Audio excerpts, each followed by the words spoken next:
Vidyanikethan school, college కావచ్చు, Mohan Babu university కావచ్చు, కేవలం తిరుపతి, రాయలసీమ ప్రాంతాల్లోనే కాదు, 2 తెలుగు రాష్ట్రాల్లో విద్యార్థుల ఫస్ట్ చాయిస్.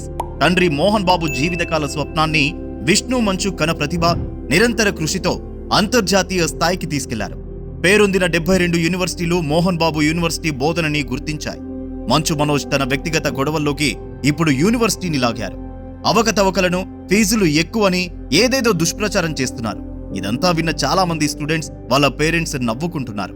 ఎందుకంటే ఓ చిన్న స్కూల్కో, ఇంటర్మీడియట్ కాలేజీకో చిన్నపాటి గుర్తింపు వస్తే ఓ ఊళ్ళో 100 బ్రాంచీలు పెడతారు, ఫ్రాంచైజీలు ఇస్తారు. కానీ 3 దశాబ్దాలపైన సక్సెస్ఫుల్ గా క్రమశిక్షణతో, అత్యున్నత విద్యాబోధనతో మోహన్ బాబు విద్యా సంస్థలు నిర్వహిస్తున్న పక్క ఊరిలో కూడా చిన్న బ్రాంచిని ఓపెన్ చేయలేదు. కోట్లాది రూపాయలు ఆఫర్ చేసిన మహామహులకే ఫ్రాంచైజీ ఇవ్వలేదు. డబ్బుకి ఆశపడే మనుషులైతే బ్రాండ్ని మోహన్ బాబు, విష్ణు మంచు అమ్ముకోలేరా?